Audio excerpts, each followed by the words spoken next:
Welcome back to Exam Pro. आज हम बात करते हैं बहुत ही इंपॉर्टेंट वैकेंसी यहाँ पे अनाउंस हो गई है। इंडियन एयरफोर्स की ग्रुप सी की सिविलियन रिक्रूटमेंट यहाँ पे अनाउंस हुई है। तो यानी कि आपकी भारतीय वायुसेना की रिक्रूटमेंट भर्तियाँ यहाँ पे निकाली गई हैं। 1515 यहाँ पे वैकेंसी हैं, भर्ती हैं। और यहाँ पे आप देख सकते हैं नोटिफिकेशन में पूरा यहाँ पे दे रखा है Indian Air Force group C civilian offline form, और 15 यहाँ पे वैकेंसी हैं। इंडियन एयरफोर्स ने ये नोटिफिकेशन अनाउंस करा ग्रुप सी सिविलियंस के लिए। एडवर्टाइजमेंट आज ही इसका रिलीज़ हुआ है, ठीक है दोस्तों। और यहाँ पे कम से कम आपको 30 दिन तक आपको ये अप्लाई कर देना है। 30 दिन के बाद ये रिजेक्ट हो जाएगा। आपको जो एप्लीकेशन भेजनी है वो 30 दिन के अंतराल में भेजनी है, इसके अंदर में भेजनी है। एज लिमिट यहाँ पे 18 से लेकर 25 साल तक रखी गई है, पहले मैं आपको बता दूं। साथ में यहाँ पे आप देख सकते हैं इसके वैकेंसी डिटेल के बारे में बता देता हूँ। देखिए ये अलग वैकेंसी है, वेरियस वैकेंसी हैं, ठीक है। बहुत सारे फील्ड में यहाँ पे वैकेंसी निकाली गई हैं, अलग अलग पोस्टों के लिए यहाँ पे वैकेंसी निकाली गई हैं। तो और ये सिविलियंस के लिए है। आप यहाँ पे देख सकते हैं सबसे पहले जो है यहाँ पे ये है सीनियर कंप्यूटर ऑपरेटर की। यहाँ पे डिग्री आपके पास मैथमेटिक्स की होनी चाहिए, जहाँ साथ में स्टैटिक्स होनी चाहिए, यानी कि आपकी पीसीएम होनी चाहिए। पीसीएम जो आप करते हैं, कोई भी आपने अगर बीएससी करी हो तो आपने मैथमेटिक्स से स्टैटिक्स लिया हो, वहाँ पे स्टैट सब्जेक्ट आपने लिया हो। इसके बाद सुपरिटेंडेंट स्टोर है। यहाँ पे आप देख सकते हैं कोई भी डिग्री वाला अप्लाई कर सकता है, और यहाँ पे टोटल 66 वैकेंसी हैं। इसके बाद स्टीनो ग्रेड सेकंड है जिसकी 39 वैकेंसी हैं, ठीक है। और यहाँ पे 10+2 यहाँ पे अप्लाई कर सकते हैं, 12वीं वाले पास अप्लाई कर सकते हैं। साथ ही यहाँ पे एलडीसी की भी इतनी है 53। हिंदी टाइपिस्ट की आपकी 12 है। तो यहाँ पे ये जो तीनों पोस्ट हैं आप देख सकते हैं, तीनों जो पोस्ट हैं ये 12वीं वालों के लिए है। तो 12वीं वालों के लिए सुनहरा मौका है। ये वाली टोटल वैकेंसी 39, 53 और 12, ये वाली उनके लिए वैकेंसी है। यहाँ पे देखिए कोई भी डिग्री वाला, ये स्टोर वाला भी सही है, जहाँ पे 66 वैकेंसी अनाउंस करी गई है।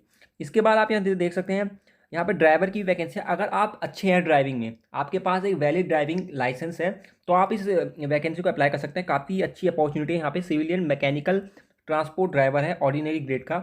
49 यहाँ पे वैकेंसी है। Matriculation valid civil driving licence आपके पास होना चाहिए, ठीक है। इसके बाद कुकिंग, अगर आपको कुकिंग अच्छी आती है, आपको खाना बनाना अच्छा आता है, तो ऑर्डिनरी ग्रेड के लिए यहाँ पे 124 वैकेंसी है। आपका मैट्रिकुलेशन होना चाहिए, आपके पास केटरिंग का एक डिप्लोमा होना चाहिए, यहाँ पे अनिवार्य है, ठीक है। आगे देख लेते हैं। यहाँ पे आप देख सकते हैं कारपेंटर, अगर आप कारपेंट्री जानते हैं, मतलब जो ये कारपेंटर होते हैं, 31 यहाँ पे वैकेंसी है। आपने 10वीं करी हो, आपके पास ITI का डिप्लोमा होना चाहिए इसका, कारपेंट्री का, ठीक है।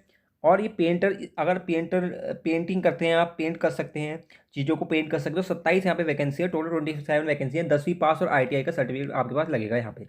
इसके बाद यहाँ पे आया और वार्ड की भी, यहाँ पे सहायिका की भी यहाँ पे वैकेंसी है। 24 यहाँ पे टोटल वैकेंसी है। मैट्रिकुलेशन 1 साल का अब आपके पास एक्सपीरियंस होना चाहिए।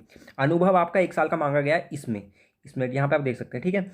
इसके बाद हाउस कीपिंग स्टाफ ये केवल फीमेल्स के लिए है, सफाई वाली चाहिए। तो ये काफ़ी अच्छी यहाँ पे वैकेंसी है। 345 यहाँ वैकेंसी है मैट्रिकुलेशन के लिए, ठीक है, यहाँ पे। और लॉन्ड्री मैन के लिए भी यहाँ पे, पहले बता दूं मैं आपको, ये सारी गवर्नमेंट जॉब है, ये कॉन्ट्रेक्चुअल जॉब नहीं है, गवर्नमेंट जॉब है। लॉन्ड्री जो है 24 यहाँ पे दे रखी है। मैट्रिकुलेशन 1 साल का एक्सपीरियंस आपके पास होना चाहिए। मैक्स स्टाफ का 190, ठीक है। MTS के लिए 1014 पोस्ट है, यहाँ पे आप देख सकते हैं। 404 पोस्ट है यहाँ पे। वल्कनाइजेशन के लिए 7 है। टेलर के लिए 7 हैं, 7 है। टेलर के लिए 10th क्लास होना चाहिए, ITI आपके पास सर्टिफिकेट होना चाहिए। टिन स्मिथ के लिए आपके पास एक होनी चाहिए, एक वैकेंसी है।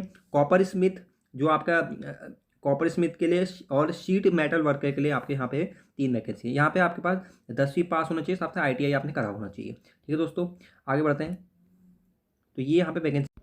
इसके बाद फायरमैन का आप देख सकते हैं मैट्रिकुलेशन चाहिए, ट्रेनिंग चाहिए फायर फाइटिंग में। 42 यहाँ पे वैकेंसी है।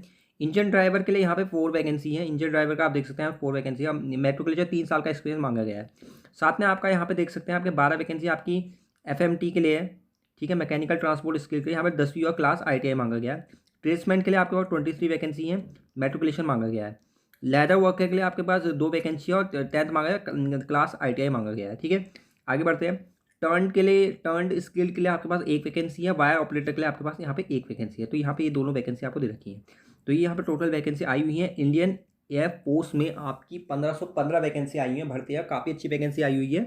तो आप लोग इसे अप्लाई कर सकते हैं, ठीक है। यहाँ पे मैं आपको इंपॉर्टेंट डेट्स पहले ही बता चुका हूँ। 30 दिन के अंदर आपको इसका एप्लीकेशन भेजना है, ठीक है। रिसेप्ट जो होगा एप्लीकेशन, उसके बारे में डिटेल में अभी बताता हूँ मैं आपको।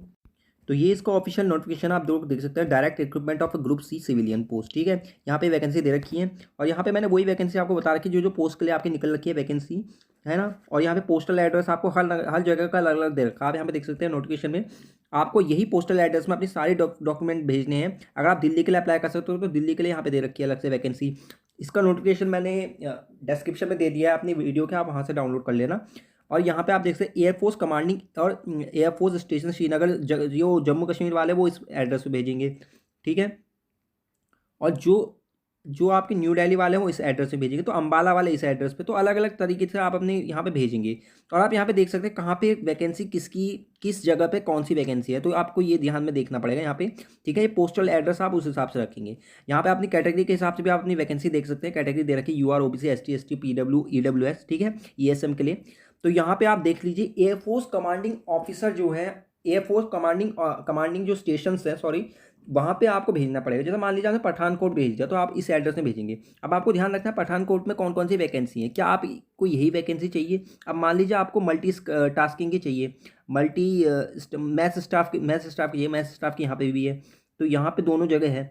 अब मान लीजिए यहाँ पे वल्कनाइजर की आपको चाहिए, तो वल्कनाइजर के लिए आप जहाँ पे वल्कनाइजर की होगी वहाँ पे भरेंगे। जैसे कि आपका हलवारा में है, लुधियाना पंजाब में, तो आप वहाँ से भरेंगे। तो इस तरीके से आपको देखना है कि कौन सी वैकेंसी कहाँ पे है, तो आपको इस चीज़ का ध्यान रखना है। ये पूरा इसका नोटिफिकेशन यहाँ पे दे रखा है। अब आगे बढ़ते हैं, इसमें क्या क्या और मांगा गया है। यहाँ पे देखिए ट्रेनिंग कमांडिंग यूनिट सब बता रखा है यहाँ पे इस नोटिफिकेशन में, कहाँ पे कौन सी ट्रेनिंग होगी और पोस्टल एड्रेस पूरा डिटेल में यहाँ पे दे रखा है। हर एक वैकेंसी को दे रखा है। 1515 वैकेंसी जो है आपके हर एक एयर स्टाफ कमांडिंग स्टेशन में आपको दे रखी है। देखिए एज लिमिट का पहले बता देता हूँ आपको। एज लिमिट 18 to 25 थी, पहले बता दिया था मैंने। 18 से 25 साल तक, 18 साल से ले 25 साल तक।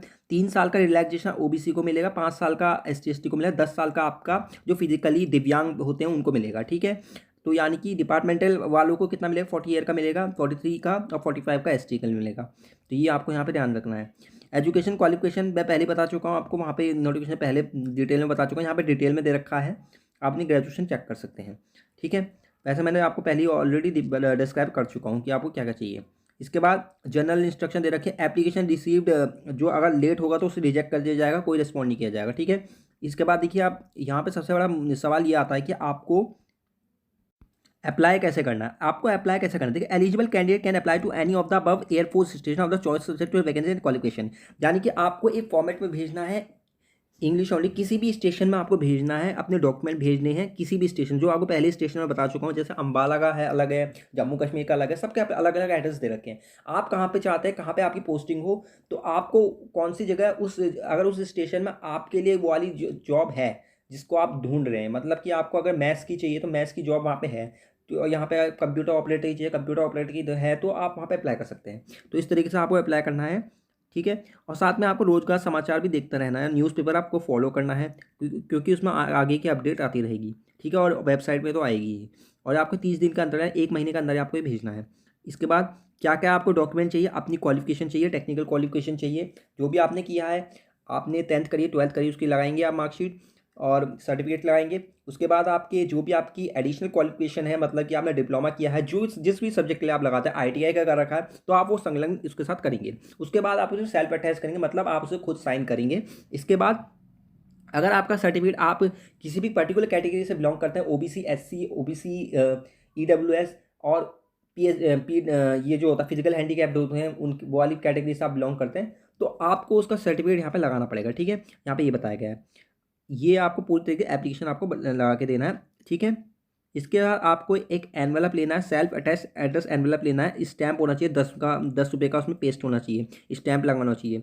यानी कि आपको एक लिफाफा लेना है, उसमें आपको 10 रुपये का स्टैंप लगाना है, ठीक है। और उसको आपको इसलिए कर देना है यहाँ उसमें बड़े बड़े अक्षरों में आपको लिखना है, application for the post of, जिस भी पोस्ट के लिए, मान लीजिए मैं अप्लाई कर रहा हूँ मल्टीटास्किंग स्टाफ के लिए करता हूँ, हाँ मल्टीटास्किंग स्टाफ यहाँ पे किस कैटेगरी में आता है, जहाँ पे आप अगर देखिए ग्रुप डी में आता है, जिसमें भी आता है, जिस कैटेगरी में भी आता है आप उसे देख लेंगे। जैसे मैं आपको बता देता हूँ यहाँ पे सिंपल तरीके से, देखिए यहाँ पे नोटिफिकेशन सब दे रखा है। देखिए यहाँ पे देखिए आप इस स्टीनो ग्रेड सेकंड है, ठीक है। तो आप इस पोस्ट के लिए अप्लाई करो तो आप लिखेंगे स्टीनो ग्रेड सेकंड, ठीक है। और किस कैटेगरी में आते हैं आप, UR OBC ST ST जिसमें भी आता है आपको वो लग लेते हैं। इसके अलावा आपको 2 पासपोर्ट साइज़ फोटोग्राफ भी आप वहाँ पे लगाएंगे एप्लीकेशन फॉर्म के साथ, ठीक है। इसमें आपको देखिए एप्लीकेशन रिसीव जो 30 दिन बाद मिला वो रिजेक्ट हो जाएगा, सीधे यहाँ बताएगा। और आपको TADA नहीं मिल दिया जाएगा, जो भी आपका स्किल प्रैक्टिकल फिजिकल टेस्ट होता है तो कोई भी आपको TADA नहीं मिलेगा, ये आपको ध्यान रखना है, ठीक है। Centre for the exam of skill practical physical test आपको ड्यू कोर्स में बता दिया जाएगा। और ये जो हो सकता है बदलाव भी इसमें हो सकता है ना, आपका क्या पता सेंटर कहीं और पड़ जाए, आपका फिजिकल कहीं और होता है, तो अपने हिसाब से वो अरेंज करेंगे, तो इसके लिए आपको तैयार रहना पड़ेगा, ठीक है। वहाँ पे कोई एक्सक्यूज़ नहीं चलेगी। यहाँ पे आप देख सकते हैं आपको ये वाला एप्लीकेशन भेजना है, ये एप्लीकेशन आपको दे रखा है, नोटिफिकेशन में से आपको ये वाला एप्लीकेशन निकाल लेना है, ठीक है। ये आप परफॉर्मर फॉर द एप्लीकेशन है, किस पोस्ट के लिए आप अप्लाई कर रहे हैं, इसको ही आप प्रिंट आउट करके आपको देना है, ठीक है। तो यहाँ पे आप देखिए पोस्ट, जिस पोस्ट के लिए अप्लाई करें, अपना नाम आप डाल सकते हैं, अपना नाम डालेंगे, ब्लॉक लेटर, ये चीज़ आपको नोटिस करने की, आपको केवल ब्लॉक लेटर का यूज़ करना, मतलब आप मान लीजिए आप लिख रहे हैं राहुल, तो राहुल आपको कैपिटल लेटर में लिखना है अपना नाम। अगर मान लीजिए आपका नाम राहुल है तो आपको कैपिटल लेटर में लिखना, हर एक चीज़ इसमें कैपिटल लेटर में होनी चाहिए, ठीक है।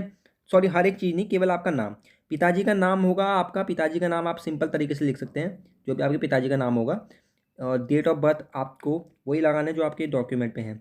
अपना address, permanent address, caste, education qualification, क्या आपकी क्वालिफिकेशन कैटेगरी, किस कैटेगरी से बिलोंग करते हैं, टेक्निकल एक्सपीरियंस है, डोमिसाइल कहाँ का, यूपी के हैं, उत्तराखंड के हैं, या आप मध्य प्रदेश के, वो आपको लिखना पड़ेगा, ठीक है। एम्प्लॉयमेंट एक्सचेंज में आप रजिस्टर्ड हो वहाँ के, तो ये भी आप लिख सकते हो यहाँ पे, ठीक है। इसके बाद ये सारा ये वाला जो ऑफिशियल रिकॉर्ड का है, ये ऑफिस वालों का काम है जो उनको देखेंगे। यहाँ पे आपको अपना सिग्नेचर करना है यहाँ पे इस एरिया में, और डेट उस दिन की लिखनी है जब आप ये भेजोगे, ठीक है। यहाँ पे आपको एक्नॉलेज कार्ड होगा, ये भी, ये तो आप ये एक्नॉलेज कार्ड देखिए ये आपका है, ये भी आपको खुद भरना पड़ेगा, ठीक है। ये आपको भर के देना पड़ेगा खुद ही। और इसमें जो होगा ये बाकी ये आपका वही भरेगा, कंट्रोलिंग ऑफिसर आपका भरेगा, ठीक है। तो ये आपका पूरा फॉर्म है, इसको आपको भर के दे देना है। तो ये वीडियो आपको कैसी लगी है, हेल्पफुल लगी हो तो, अच्छी लगी हो तो प्लीज़ लाइक सब्सक्राइब और शेयर करें, जुड़े रहिए हमारे चैनल के साथ। धन्यवाद। एग्जाम ब्रो को लाइक सब्सक्राइब और शेयर करें, धन्यवाद।